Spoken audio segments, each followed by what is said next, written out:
नमस्कार दोस्तों, आपका स्वागत है आपके अपने चैनल स्टडी वाइस ऑफिशियल पर।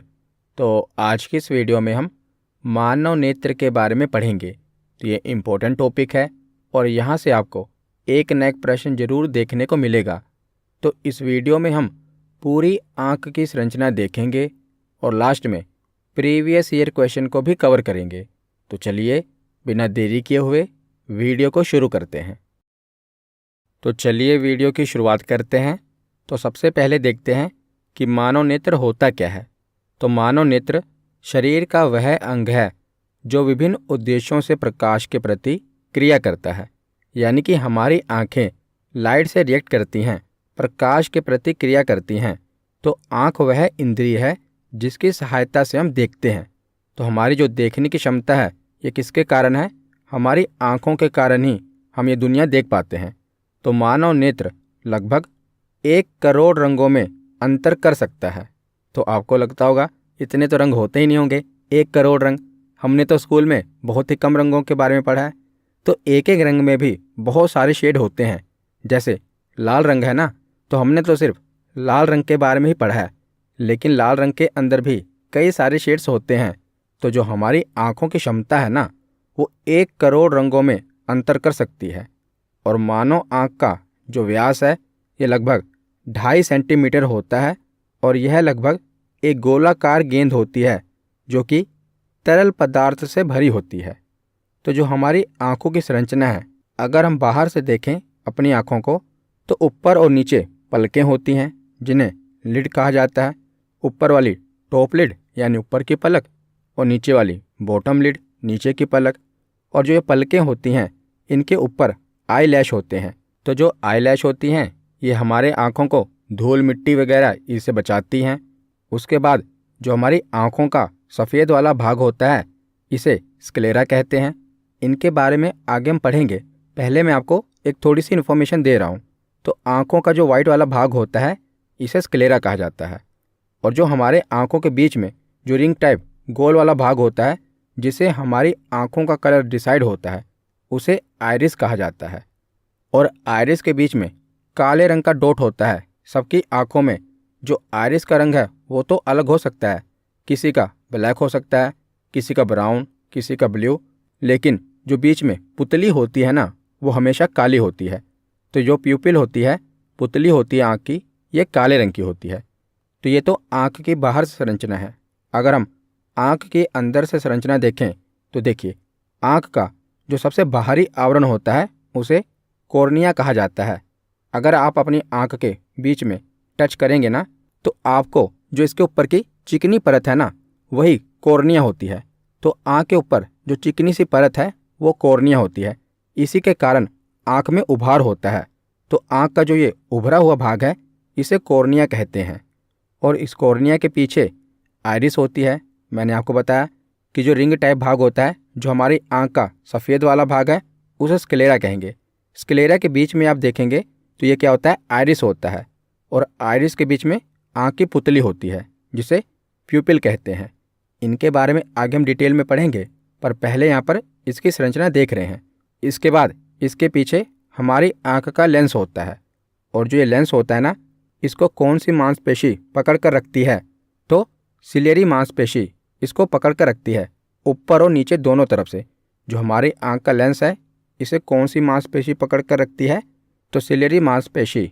और हमारी आँख के बीच में कौन सा द्रव भरा होता है? तो लेंस से पीछे और रेटिना के बीच में जो द्रव भरा होता है इसे विट्रस ह्यूमर कहते हैं। ये भी आगे हम पढ़ेंगे। और ये आप देख रहे हैं ये सारी ब्लड वेसल्स हैं, रक्त वाहिकाएँ हैं। और इसके पीछे ऑप्टिक नर्व होती है जो कि हमारे मस्तिष्क तक जाती है। और ये आँख का जो पीछे वाला भाग है इसे रेटिना कहा जाता है। यहीं पर जो भी प्रतिबिंब होता है ना वो हमारे रेटिना पर ही बनता है। जो भी हम देखते हैं वस्तु, उसका जो प्रतिबिंब होता है ना वो कहाँ बनता है? तो रेटिना पर ही बनता है। तो ये तो मैंने आपको ऊपर ऊपर से आँख की संरचना बता दी। अब इसको हम डिटेल में पढ़ते हैं। तो सबसे पहले देखते हैं श्वेत पटल यानी कि स्क्लेरा। तो स्क्लेरा मैंने आपको बताया कि ये जो आँखों का वाइट वाला भाग होता है ना इसी को स्क्लेरा कहा जाता है। और यह आँखों का सबसे बड़ा भाग होता है। जब भी आप आँख देखते हैं ना तो ज़्यादातर आपको वाइट वाला ही एरिया दिखाई देता है। तो ये आँखों का सबसे बड़ा भाग होता है जो कि सफ़ेद रंग का होता है। और विभिन्न आँख के रंगों और समस्याओं के साथ जो स्क्लेरा की रंग और संरचना में भी परिवर्तन दिखाई देता है। तो कभी कभी आप देखते हैं कि किसी को कोई फ्लू हो जाए तो जो ये वाइट वाला भाग है ये लाल हो जाता है, या आपकी नींद ना पूरी हुई हो तब भी वाइट वाला भाग लाल हो जाता है। तो कभी कभी इसके रंग में परिवर्तन आ जाता है, लेकिन इसका वैसे रंग कौन सा होता है? सफ़ेद रंग। और स्क्लेरा का मुख्य काम क्या होता है? तो आँख को संरक्षित रखना यानी कि प्रोटेक्ट रखना इसका काम होता है, और यह आँख की आकार को बनाए रखने में मदद करता है और साथ ही उसे खराब होने या घातक प्रभावों से बचाता है। तो मैं आपको साथ साथ में ये भी बताता रहूँगा कि यहाँ से प्रश्न क्या बनता है। तो पहला प्रश्न तो ये बनता है कि आँखों का सबसे बड़ा भाग कौन सा है? तो स्क्लेरा। पहला प्रश्न ये हो गया। दूसरा प्रश्न ये हो गया कि आँखों की सफ़ेद वाली पट्टी को क्या कहते हैं? ये प्रश्न पूछे गए हैं, इसीलिए मैं आपको बता रहा हूँ। तो आँखों की सफ़ेद वाली पट्टी को क्या कहा जाएगा? तो इसे श्वेत पटल या स्क्लेरा कहा जाएगा। तो ज़्यादातर जो इसके इंग्लिश नेम है ना, यही आप याद रखिएगा, क्योंकि इसी को हिंदी में लिख देते हैं। तो स्क्लेरा को आँखों की सफ़ेद पट्टी कहा जाता है। तो ये दो प्रश्न यहाँ से बनते हैं। उसके बाद आगे हम देखते हैं आँखों का अगला भाग है कॉर्निया। तो यह आँखों के बाहर एक पतली झिल्ली के आवरण के समान होता है। तो आँखों का जो उभार होता है इसी के कारण होता है। तो अगर आप अपनी आँख को टच करेंगे ना बीच में, तो आपको पता लगेगा एक चिकनी सी सतह होती है। तो यही जो पतली झिल्ली होती है ना आँखों के सबसे ऊपर, यही कॉर्निया होती है, और ये पारदर्शी होती है, ट्रांसपेरेंट होती है। तो श्वेत पटल के सामने यानी कि स्क्लेरा के सामने के पारदर्शी भाग को कॉर्निया कहा जाता है, और प्रकाश कॉर्निया के माध्यम से ही आँख में प्रवेश करता है। तो जब भी कोई हम वस्तु देखते हैं तो प्रकाश के कारण ही देख पाते हैं। तो जो लाइट होती है ना वो हमारे कॉर्निया के माध्यम से ही आँख में प्रवेश करती है। और नेत्र दान के समय जब भी हम अपनी आँखों का दान करते हैं ना, तो केवल कॉर्निया का ही दान किया जाता है, पूरी आँख का दान कभी नहीं होता। जो आँख का कॉर्निया वाला भाग होता है ना, केवल इसी का दान होता है। तो ये प्रश्न पूछा गया है कि नेत्र दान करते समय क्या पूरी आँख दान दी जाती है, केवल कॉर्निया दान दिया जाता है, आँख का लेंस दान दिया जाता है? तो याद रखिएगा कि नेत्र दान करते समय केवल कॉर्निया का ही दान दिया जाता है, पूरी आँख का दान नहीं दिया जाता। उसके बाद है कि कॉर्निया का मुख्य काम क्या है? तो इसका मुख्य काम आँख की बाहरी सतह को ढकने में मदद करना है और प्रकाश को आँख के अंदर पहुँचने देना है। अगर प्रकाश आँख के अंदर पहुँचेगा नहीं तो हमें कोई वस्तु दिखाई कैसे देगी? तो प्रकाश को आँख के अंदर पहुँचने देना किसका काम है? कॉर्निया का। तो कॉर्निया से क्या क्या प्रश्न बनेंगे? तो ज़्यादातर कॉर्निया से यही प्रश्न बनता है कि नेत्र दान करते समय आँख का कौन सा भाग दान दिया जाता है? तो आँख के कॉर्निया का दान दिया जाता है। तो यही प्रश्न यहाँ से बनता है। इसके बाद देखते हैं आइरिस, जिसे हिंदी में परितारिका कहते हैं। तो आइरिस क्या है? तो कॉर्निया के पीछे एक गहरे रंग की मांसपेशीय उत्तक और रिंग जैसी संरचना को आइरिस के रूप में जाना जाता है। तो आपकी आँख का जो सफ़ेद वाला भाग है, इसके बीच में जो गोल रंग की मांसपेशीय टिश्यू होता है, किसी में ये काले रंग का होता है, किसी में ब्राउन रंग का और किसी में ब्लू रंग का। तो इसी को आइरिस कहा जाता है। जैसे आप चित्र में देख रहे हैं, ये है आइरिस, और आइरिस के बीच में जो काले रंग की है यह है पुतली, जिसे प्यूपिल कहते हैं। तो आइरिस के बीच में ही प्यूपिल यानी कि पुतली होती है। तो आइरिस मानव आँख की महत्वपूर्ण भाग है जो कि आँख के पीछे स्थित होता है, और यह रंगीन होता है और आँख का रंग इसी से निर्धारित होता है। तो किसी की भी आँख का रंग किससे निर्धारित होता है? हम कहते हैं ना कि उसकी भूरी आँखें हैं या उसकी काली आँखें हैं। तो आँख का रंग आइरिस से डिसाइड होता है। याद रखिएगा, ये प्रश्न पूछा गया है। और जो आइरिस का आकार और पैटर्न होता है ना, ये हर व्यक्ति में अलग होता है। जिससे क्या होता है? जिससे हर व्यक्ति की आँखों की पहचान संभव होती है। तो जैसे आपके जो फिंगरप्रिंट होते हैं ना, उसके जो पैटर्न होते हैं हर एक व्यक्ति में अलग अलग होते हैं। इसीलिए अगर कोई व्यक्ति साइन नहीं कर पाता, सिग्नेचर नहीं कर पाता, तो वो अंगूठा लगाता है।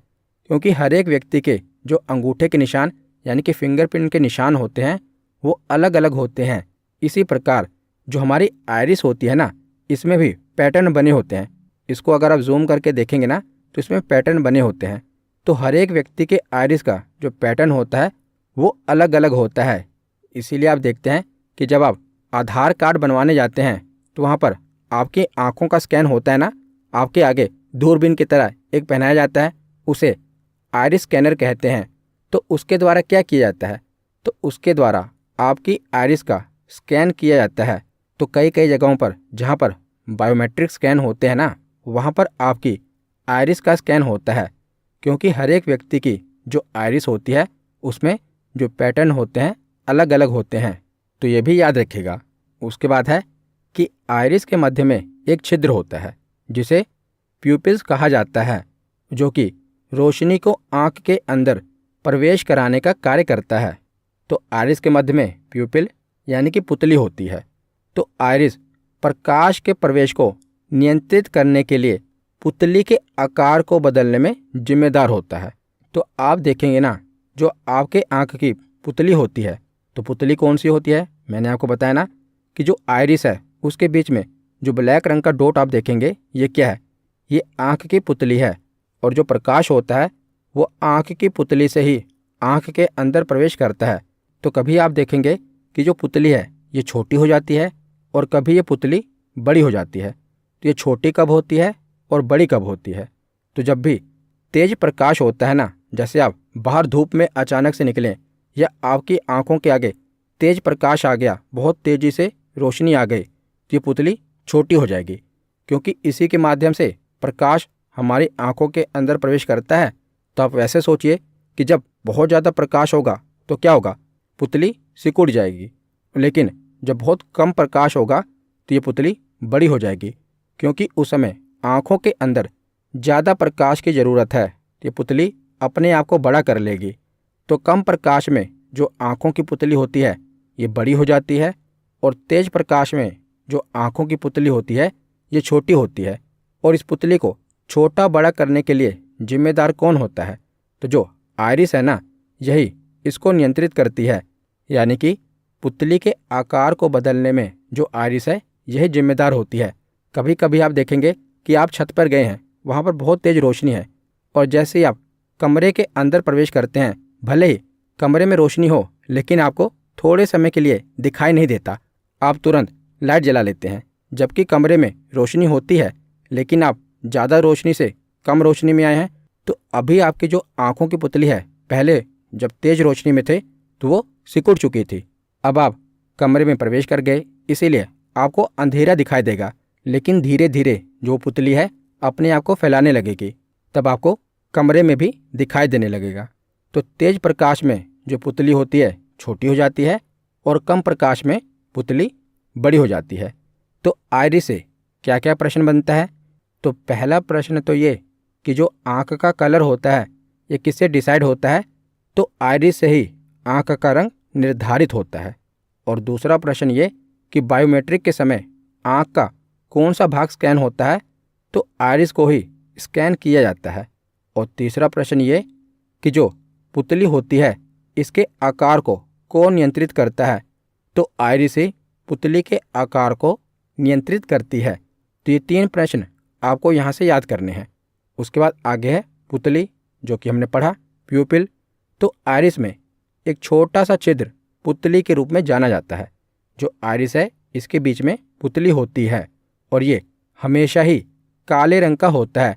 आपकी आँख का रंग कोई भी हो लेकिन पुतली का रंग काला ही होता है और इसका आकार आइरिस की सहायता से नियंत्रित किया जाता है। यह आँख में प्रवेश करने वाले प्रकाश की मात्रा को नियंत्रित करती है। जैसा कि हमने पीछे पढ़ा कि जो इसका आकार है वो आइरिस की सहायता से कंट्रोल होता है और जब तेज प्रकाश होता है तो पुतली छोटी हो जाती है और जब कम प्रकाश होता है तो पुतली बड़ी हो जाती है। इसके बाद आगे है एक्वस ह्यूमर। तो एक्वस ह्यूमर क्या है, तो यह एक प्रकार का लिक्विड होता है, द्रव होता है, जो आइरिस तथा लेंस के बीच में पाया जाता है। तो जो हमारी आँख में लेंस होता है और आइरिस होता है, इसके बीच में एक द्रव होता है। इस द्रव को एक्वस ह्यूमर कहते हैं और यह आपकी आँखों को फुलाए रखता है।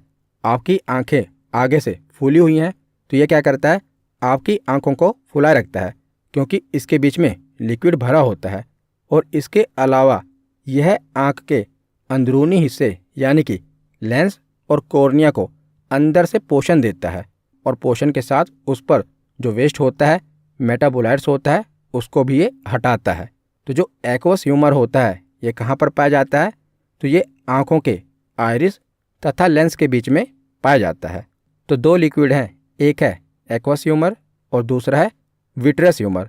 तो विट्रस ह्यूमर क्या होता है, तो यह एक द्रव होता है जो लेंस तथा रेटिना के बीच में पाया जाता है। तो देखिए, जो एक्वस ह्यूमर होता है ना, वो लेंस के आगे होता है और जो विट्रस ह्यूमर होता है ये लेंस के पीछे होता है। तो ऐसे आप याद रखिएगा कि एक्वस ह्यूमर लेंस के आगे पाया जाता है और विट्रस ह्यूमर लेंस के पीछे पाया जाता है।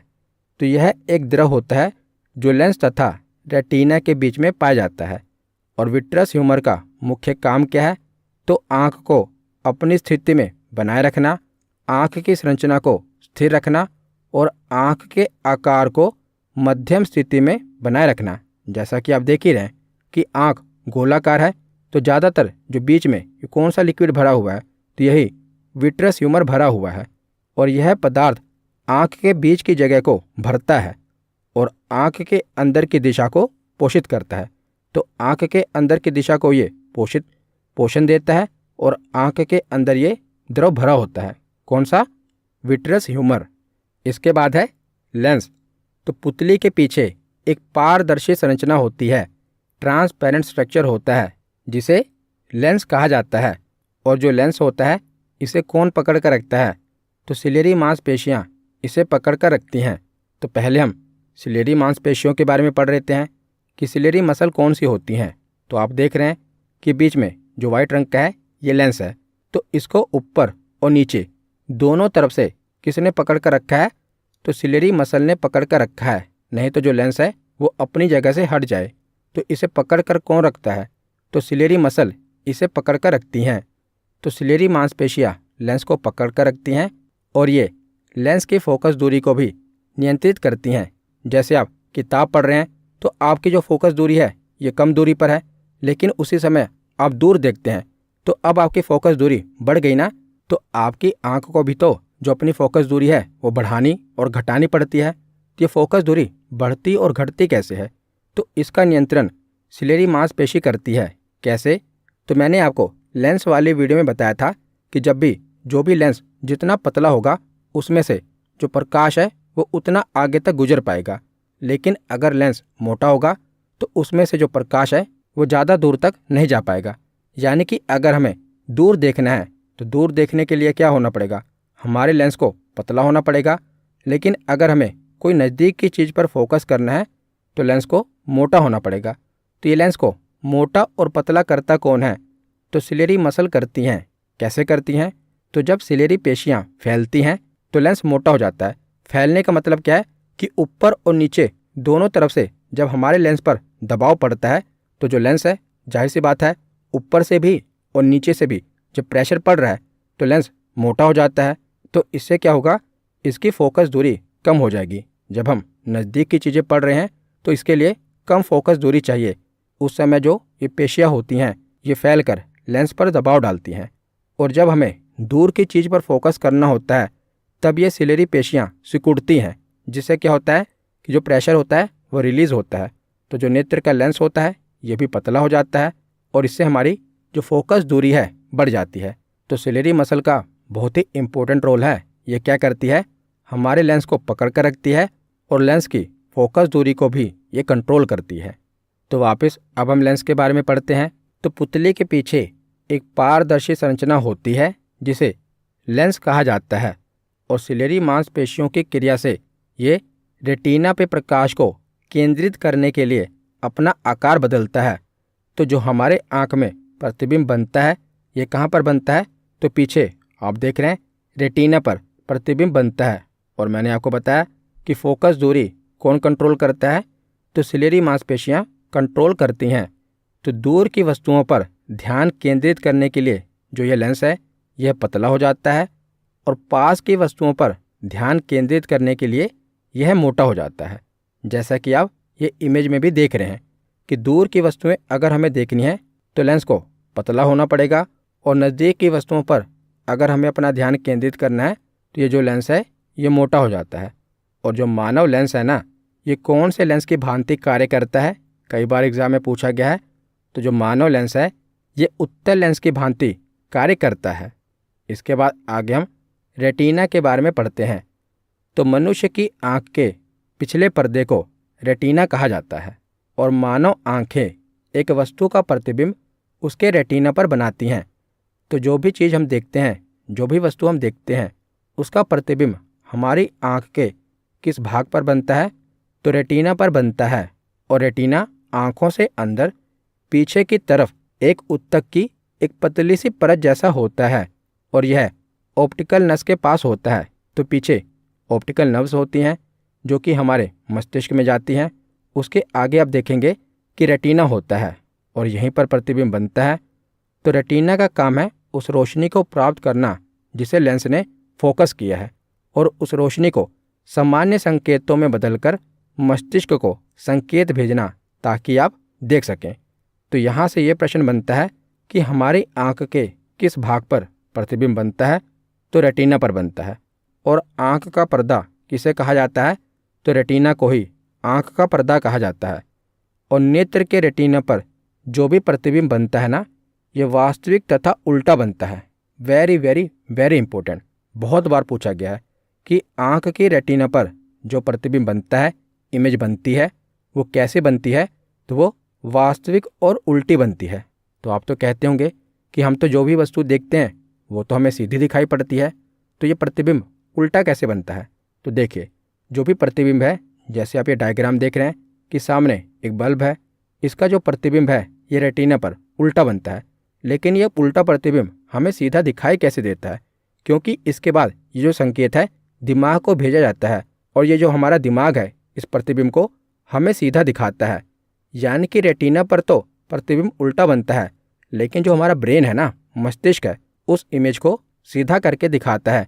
जैसे आप डायग्राम देख रहे हैं कि जो बल्ब है यह हमारी आँखों के आगे है, और उसके बाद जो इसका रेटिना पर प्रतिबिंब बन रहा है वो तो उल्टा बन रहा है, लेकिन हमारे मस्तिष्क में इसकी जो इमेज है वो सीधी बन रही है, और हमारा मस्तिष्क इसको सीधा दिखाता है।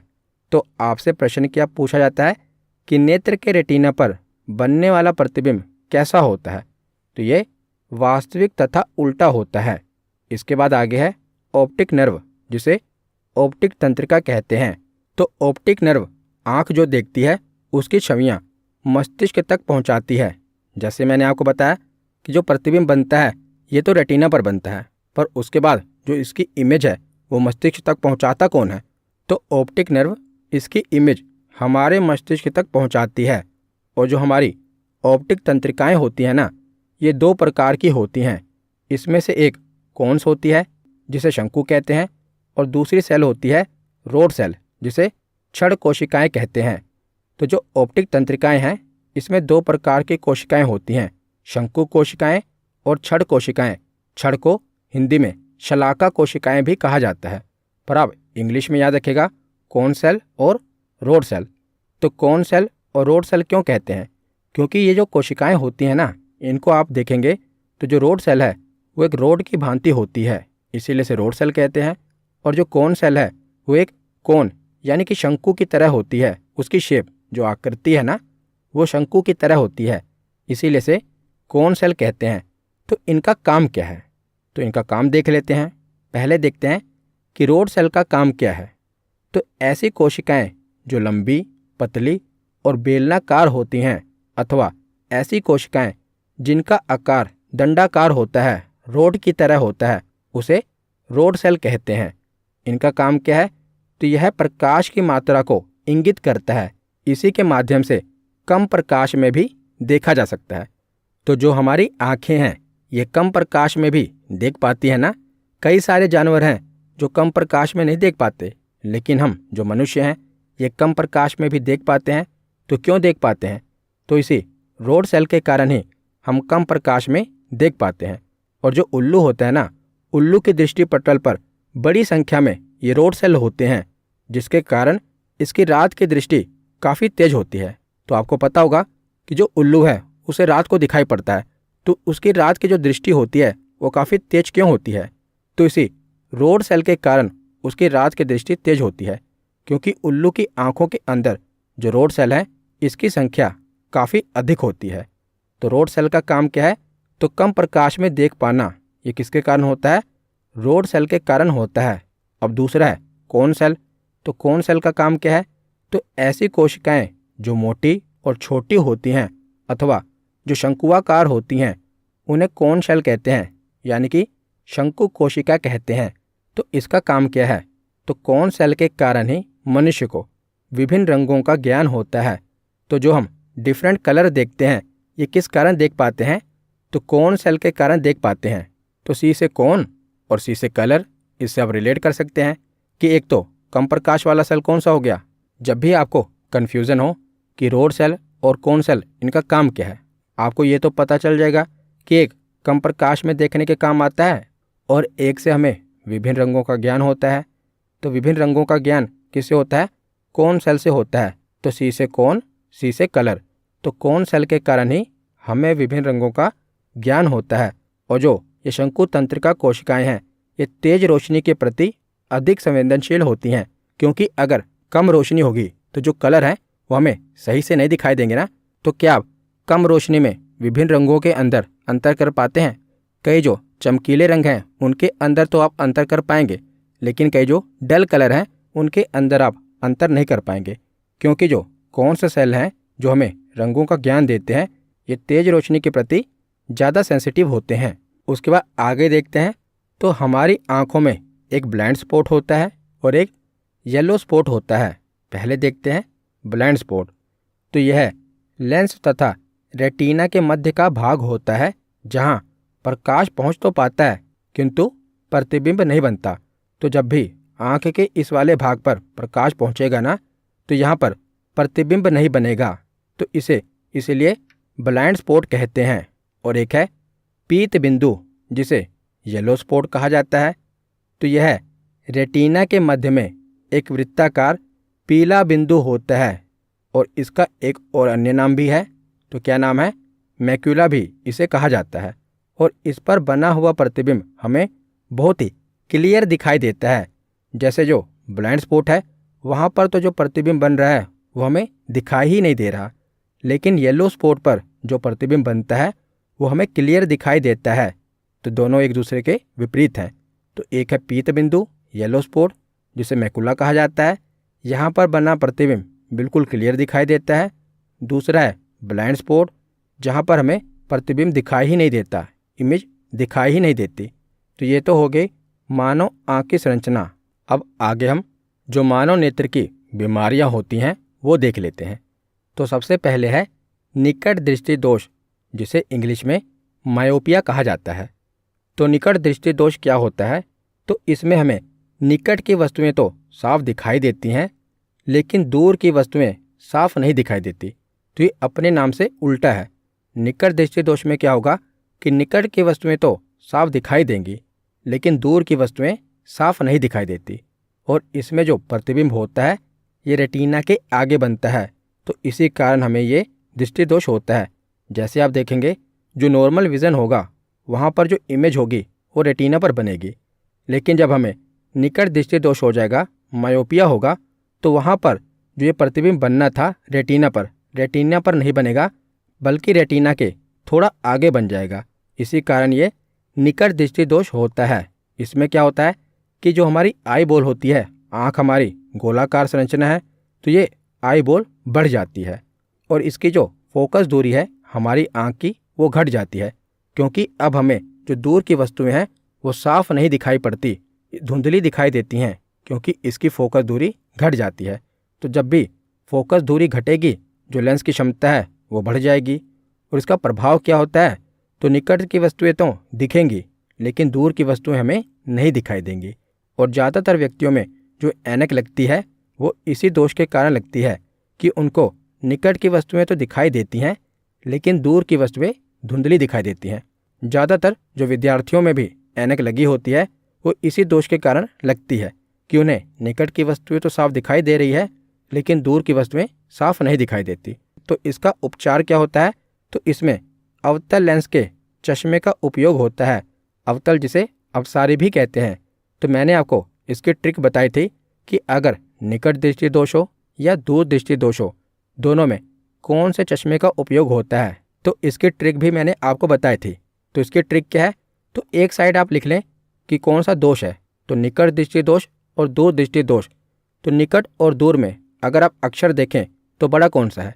तो निकट में 3 अक्षर हैं और दूर में 2 अक्षर हैं, तो निकट बड़ा है। तो निकट में कितने अक्षर हैं?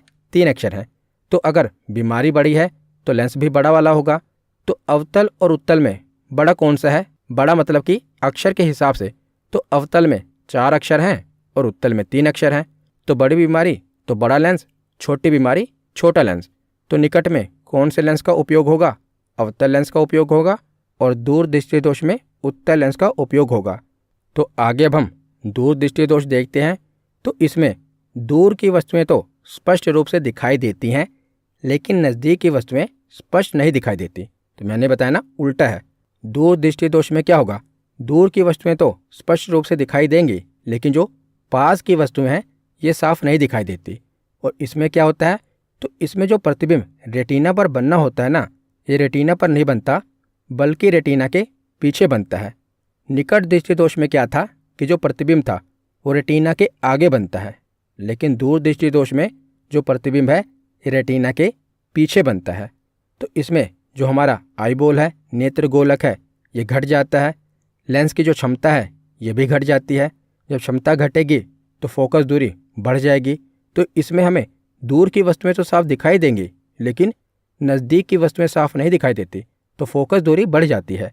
तो जो प्रभाव क्या है कि दूर की वस्तुएं दिख रही हैं, नज़दीक की नहीं दिख रही। उपचार क्या है? तो इसके उपचार के लिए हमें उत्तल लेंस के बने चश्मे का उपयोग करना होता है। तो अगली बीमारी क्या है? जरा दृष्टि दोष, जिसे प्रेसबायोपिया कहते हैं। तो इसमें जो असमंजस क्षमता होती है ये घट जाती है हमारी आँखों की। तो इस बीमारी में क्या होता है कि ना तो दूर की वस्तु साफ दिखाई देती है और ना ही निकट की वस्तु साफ दिखाई देती है। तो औसतन 40 साल के बाद ये बीमारी होती है। आजकल तो जो बीमारियां होती हैं इनका उम्र से कोई लेना देना नहीं है, पर औसतन देखा जाए तो जो जरा दृष्टि दोष है ये 40 साल की उम्र के बाद होता है। इसमें क्या होता है कि ना तो दूर की वस्तु साफ दिखाई देती है और ना ही निकट की वस्तु साफ दिखाई देती है। तो जब दूर की वस्तु भी साफ नहीं दिखाई दे रही और निकट की वस्तु भी साफ नहीं दिखाई दे रही, तो कौन से लेंस का उपयोग होगा? तो दोनों लेंस का उपयोग होगा। तो इसके उपचार के लिए बायफोकल द्विफोकस लेंस का प्रयोग करते हैं, जिसमें नीचे की ओर उत्तल लेंस लगा होता है और ऊपर की ओर अवतल लेंस लगा होता है। तो उत्तल लेंस का काम क्या है? तो उत्तल लेंस से हमें जो नज़दीक की वस्तुएं हैं वो साफ दिखाई देंगी। और अवतल लेंस का काम क्या है?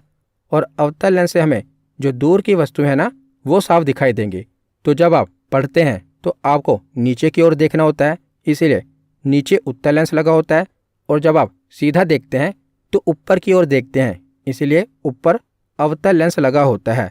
तो जो जरा दृष्टि दोष है इसमें कौन से लेंस का उपयोग होता है? तो द्विफोकस लेंस का प्रयोग होता है। इसके बाद आगे देखते हैं। तो अगली बीमारी है अबिंदुकता। तो अबिंदुकता में क्या होता है? तो इसमें जो वर्टिकल रखी हुई चीज़ें होती हैं, सीधी खड़ी हुई चीज़ें होती हैं, ये हमें तिरछी दिखाई देती हैं। तो तिरछी दिखाई देती हैं, तो इसके लिए कौन सा उपचार है? तो इसके उपचार के लिए बेलनाकार लेंस का प्रयोग किया जाता है, सिलेंड्रिकल लेंस का उपयोग होता है। याद रखिएगा, अबिंदुकता में जो सीधी चीज़ें होती हैं ये तिरछी दिखाई पड़ती हैं। इसके उपचार के लिए कौन से लेंस का उपयोग होता है? तो सिलेंड्रिकल लेंस का उपयोग होता है, बेलनाकार लेंस का उपयोग होता है। इसके बाद आगे है मोतियाबिंद। तो मोतियाबिंद में क्या होता है? इसमें जो हमारे नेत्र का लेंस होता है ना, ये दूधिया तथा धुंधला हो जाता है। जैसे आप चित्र में देख रहे हैं कि इसकी एक आंख में मोतियाबिंद हुआ है। तो इससे क्या होता है कि जो प्रकाश की किरणें होती हैं ये पूर्ण रूप से अपवर्तन नहीं होता और इसके कारण जो स्पष्ट प्रतिबिंब है ये रेटिना पर नहीं बन पाता। और यह बीमारी ज़्यादातर बुढ़ापे में होती है। तो मोतियाबिंद तब विकसित होता है जब आँख के लेंस में प्रोटीन एक परत बनाने लगता है और इसमें लेंस पर मांस छा जाता है, एक पतली सी झिल्ली बन जाती है जिसे ऑपरेशन के द्वारा निकाल दिया जाता है। तो आगे हम पार्श्व विस्थापन के बारे में, लैटरल डिस्प्लेसमेंट के बारे में पढ़ लेते हैं कि ये क्या होता है। तो ये बीमारी नहीं है, तो ये बीमारी ना होकर एक फिनोमिना होता है। इसमें क्या होता है कि अक्षर को जब दर्पण में देखा जाता है तो कुछ अक्षर पलट जाते हैं और इस पलटने की घटना को ही पार्श्व विस्थापन कहा जाता है। इसी कारण अगर आपने एम्बुलेंस देखी होगी ना, तो एम्बुलेंस के ऊपर जो लिखा होता है ना एम्बुलेंस, उसमें से कुछ जो वर्ड होते हैं वो उल्टे लिखे होते हैं। तो उल्टा क्यों लिखा होता है? ताकि जो हमारे वाहन का जो शीशा है उसमें एम्बुलेंस सीधा दिखाई दे और हम एम्बुलेंस को रास्ता दे सकें, इसीलिए उसे उल्टा लिखा जाता है। तो कुछ अक्षर हैं वो पार्श्व विस्थापन नहीं करते, यानी कि वो उल्टे नहीं होते। उन्हें चाहे शीशे में देखो या शीशे के बगैर देखो, वो वैसे ही दिखाई देंगे। जैसे ए को अगर आप शीशे में देखें, उसकी मिरर इमेज देखें, तब भी वो वैसा ही दिखाई देगा। जैसे ए, आई, ओ, एक्स, इनका पार्श्व विस्थापन नहीं होता। इसके अलावा भी कई वर्ड हैं जिनका पार्श्व विस्थापन नहीं होता। तो मानव नेत्र रेटिना पर प्रतिबिंब का प्रभाव लगभग 1/16 सेकंड तक रहता है। याद रखिएगा, ये प्रश्न पूछा गया है। जब भी कोई चीज़ आप देखते हैं ना, तो उसका जो इफेक्ट रहता है, जैसे आपने कोई वस्तु देखी, उसके बाद आपने अपना चेहरा घुमा लिया, तो चेहरा घुमाने के बाद भी आपकी आंख पर उसका जो प्रतिबिंब होता है वो 1/16 सेकंड तक रहता है। ये बहुत ही कम समय होता है, यानी कि 1 सेकंड के 16वें हिस्से जितना जो समय होता है, उतने सेकंड तक उस वस्तु के प्रतिबिंब का प्रभाव आपकी रेटिना पर रहता है। और जो हमारी स्वस्थ आँखें होती हैं, ये 6/6 होती हैं। जैसे आप जो कंपटीशन एग्ज़ाम देते हैं, उसकी जब आप नोटिफिकेशन पढ़ते हैं ना, तो वहाँ पर लिखा होता है कि आपकी आँखों की जो पावर है वो कितनी होनी चाहिए, 6/6 चाहिए, 6/9 चाहिए, वहाँ पर लिखा होता है। तो जो हमारी स्वस्थ आँखें होती हैं, जिन पर कोई चश्मा नहीं लगा होता, यानी जिन्हें दूर की वस्तुएं भी साफ दिखाई देती हैं और नज़दीक की वस्तुएं भी साफ दिखाई देती हैं, वो आँखें 6/6 होती हैं। और मनुष्य की आँख कितने मेगापिक्सल की होती है? तो जैसे जो हमारा फ़ोन का कैमरा होता है उसमें मेगापिक्सल होता है, उसी प्रकार जो हमारी आँखें होती हैं ये 576 मेगापिक्सल की होती हैं। और स्पष्ट दृष्टि की न्यूनतम दूरी 25 सेंटीमीटर होती है। अगर हमें कोई भी वस्तु साफ देखनी है ना नज़दीक से, तो उसे कम से कम 25 सेंटीमीटर की दूरी पर रखना पड़ेगा। और 25 सेंटीमीटर से भी अगर आप कोई वस्तु नज़दीक लाएंगे अपनी आँखों के, तो आपकी आँखें दर्द होने लगेंगी। कोई भी चीज़ है, अगर आप उसे एकदम करीब ले आएँ अपनी आँखों के, तो आपकी आँखें दर्द होने लगेंगी, क्योंकि वो जो वस्तु है उसका प्रतिबिंब बहुत ही बड़ा दिखाई देने लगेगा। तो स्पष्ट दृष्टि के लिए न्यूनतम दूरी कितनी होनी चाहिए? तो कम से कम 25 सेंटीमीटर होनी चाहिए। और 25 सेंटीमीटर से भी कम हो तो ये वस्तु साफ नहीं दिखाई देगी। और अधिकतम दूरी कितनी होनी चाहिए किसी वस्तु को देखने के लिए? तो अधिकतम दूरी अनंत होती है। हमारी आँखों की पावर बहुत ज़्यादा है, तो अधिकतम दूरी हम डिसाइड नहीं कर सकते। हमें बहुत दूर की वस्तुएं भी स्पष्ट दिखाई देती हैं, तो हमारी आँखों की अधिकतम दूरी तो अनंत होती है, लेकिन जो न्यूनतम दूरी है वो 25 सेंटीमीटर होनी चाहिए। इसके बाद आगे है दर्शन कोण, जिसे विजुअल एंगल कहते हैं। तो कोई वस्तु हमारी आँखों पर जितनी डिग्री का कोण बनाती है, उसी कोण को दर्शन कोण कहा जाता है। जैसे पास रखी वस्तु का दर्शन कोण बड़ा होता है तो वो बड़ी दिखाई देती है। कोई भी वस्तु है, अगर आप उसे पास से देखेंगे, जैसे यहाँ पर एग्जाम्पल के लिए बिल्डिंग ली गई है, तो अगर आप बिल्डिंग के पास जाकर देखेंगे तो जो बिल्डिंग है वो आपको बड़ी दिखाई देगी, क्योंकि जो उसका विजुअल एंगल है, उसके जो दर्शन कोण है वो बड़ा है। लेकिन अगर उसी बिल्डिंग को आप दूर से देखेंगे तो वो बिल्डिंग आपको छोटी दिखाई देगी। तो जब वस्तु दूर है तो उसका दर्शन कोण छोटा हो जाता है, तो वह वस्तु छोटी दिखाई देने लगती है। इस डायग्राम से आप देखें, अगर आप दूर से बिल्डिंग को देखेंगे तो बिल्डिंग आपको छोटी दिखाई देगी। तो जब आप दूर हैं तो आपका जो विजुअल एंगल है छोटा है, तो आपको वस्तु छोटी दिखाई देगी। लेकिन जैसे जैसे आप करीब आएंगे और बिल्डिंग को नज़दीक से देखेंगे तो आपको ये बिल्डिंग बड़ी दिखाई देगी। अब आपका जो विजुअल एंगल है ये बड़ा हो जाएगा। पास रखी वस्तु का जो दर्शन कोण होता है वो बड़ा होता है तो वस्तु बड़ी दिखाई देती है। जब वस्तु दूर हो तो दर्शन कोण छोटा हो जाता है तो वस्तु भी छोटी दिखाई देती है। तो यहाँ पर हमारा थियरी सेक्शन कंप्लीट होता है। अब हम प्रीवियस ईयर क्वेश्चन देखते हैं। तो पहला प्रश्न है कि मानव आँख अपने डैश पर किस वस्तु की छवि बनाती है। तो मानव आँख की किस भाग पर प्रतिबिंब बनता है, नेत्र पटल पर, आँख की पुतली पर या रेटिना पर। तो हमारे रेटिना पर प्रतिबिंब बनता है तो ऑप्शन डी इसका सही जवाब है। अगला प्रश्न है कि मानव नेत्र के रेटिना पर बना प्रतिबिंब कैसा होता है। तो रेटिना पर बनने वाला प्रतिबिंब कैसा होता है, तो मैंने आपको बताया कि वास्तविक तथा उल्टा होता है। तो ऑप्शन ए इसका सही जवाब है। अगला प्रश्न है कि उम्र बढ़ने के साथ साथ निकट और दूर की वस्तुओं को फोकस करने में आँख की योग्यता कम कहलाती है। तो ये कौन सी बीमारी होती है जिसमें हमें ना तो दूर की वस्तुएं साफ दिखाई देती हैं ना ही नज़दीक की वस्तुएं साफ दिखाई देती हैं। तो इसे जरा दृष्टि दोष कहा जाता है और इंग्लिश में इसे प्रेसबायोपिया कहते हैं।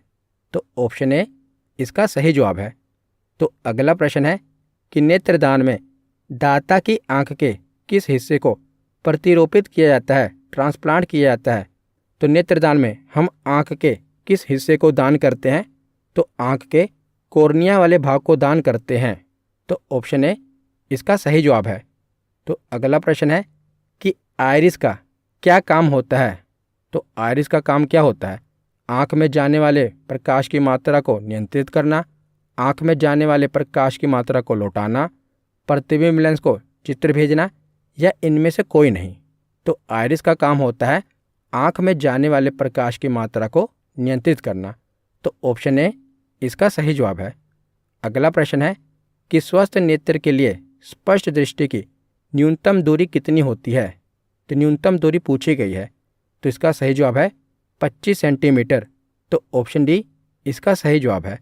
अगला प्रश्न है कि यदि कोई व्यक्ति दूर की वस्तुओं को स्पष्ट नहीं देख सकता तो उसकी दृष्टि में कौन सा दोष है।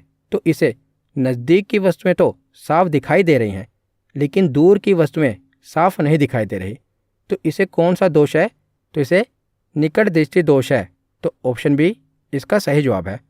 अगला प्रश्न है कि निकट दृष्टि दोष से पीड़ित व्यक्ति के चश्मे में प्रयोग किया जाता है। तो निकट दृष्टि दोष में कौन से चश्मे का प्रयोग होता है। तो अवतल लेंस का प्रयोग होता है। तो ऑप्शन बी इसका सही जवाब है। अगला प्रश्न है कि जरा दृष्टि दोष के उपचार के लिए प्रयुक्त होता है। तो जब जरा दृष्टि दोष होता है तो कौन से लेंस का उपयोग होता है, अवतल, उत्तल या उत्तल दर्पण या द्विफोकल लेंस। तो ऑप्शन डी द्विफोकल लेंस का उपयोग होता है। तो इसका सही जवाब है ऑप्शन डी। अगला प्रश्न है कि एक आदमी 10 मीटर से कम दूरी की वस्तु साफ नहीं देख पाता तो वह किस दृष्टि दोष से पीड़ित है। तो इसे दूर की वस्तुएं तो दिखाई दे रही हैं लेकिन नज़दीक की वस्तुएं नहीं दिखाई दे रही। तो इसे नज़दीक की वस्तुएं नहीं दिखाई दे रही तो इसे दूर दृष्टि दोष हुआ है। तो ऑप्शन बी इसका सही जवाब होगा।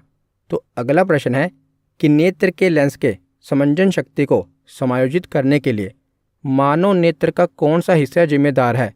तो लेंस की फोकस दूरी को कौन कंट्रोल करता है। तो इसका सही जवाब है ऑप्शन सी सिलेरी मांसपेशियाँ। तो ऑप्शन सी इसका सही जवाब है। तो आज का आखिरी प्रश्न है कि निम्न में से किस पक्षी के दृष्टि पटल पर रोड सेल की अधिकतम संख्या और कोन सेल की निम्नतम संख्या होती है। तो किस पक्षी के आँखों में रोड सेल की संख्या अधिकतम होती है। तो उल्लू की आँखों में रोड सेल की संख्या अधिकतम होती है। तो ऑप्शन डी इसका सही जवाब है। तो आज की वीडियो यहीं पर ख़त्म होती है। कैसी लगी ये वीडियो कमेंट सेक्शन में ज़रूर बताना। धन्यवाद।